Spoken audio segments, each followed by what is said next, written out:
भारत जिसने पूरे विश्व को ज्ञान दिया, प्राचीन काल से ही समृद्धि जिसके कदमों में रही और ज्ञान मस्तक पर। ऐसी उन्नत सभ्यताएं जिसकी बराबरी तो क्या बल्कि शिष्य बनने के लिए आती थी ये दुनिया।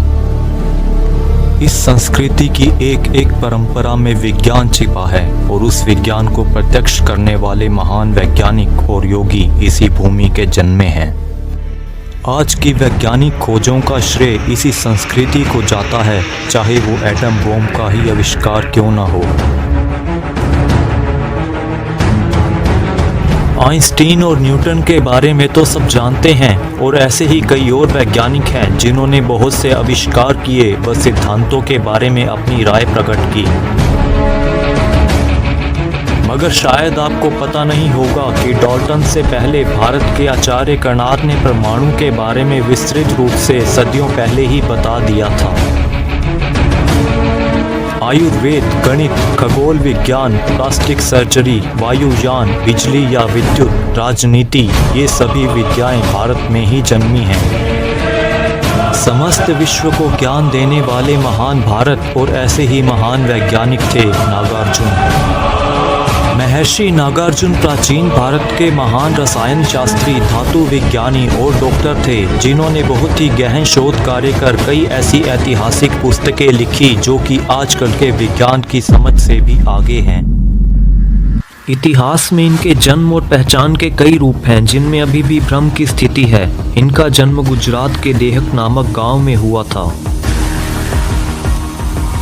इनका बचपन का जीवन नालंदा के बौद्ध विहार में बीता और रोचक की बात यह भी है कि उनकी उम्र करीब 200 वर्ष तक की थी, क्योंकि बिहार के मुख्य अधिष्ठाता आचार्य राहुल भट्ट ने नागार्जुन को लंबी आयु पाने के लिए एक विशेष मंत्र का जप करने का आदेश दिया था। तिब्बती साहित्य में 84 सिद्धों में से एक सिद्ध नागार्जुन को भी माना गया है।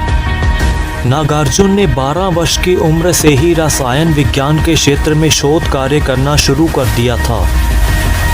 रसायन शास्त्र यानी कि केमिस्ट्री पर इन्होंने कई पुस्तकों की रचना भी की जिनमें रस रत्नाकर और रसेंद्र मंकल बहुत ही प्रसिद्ध हैं। रस रत्नाकर में नागार्जुन ने ऐसी कई विधियां बताई हैं जिनका आज भी उपयोग किया जाता है।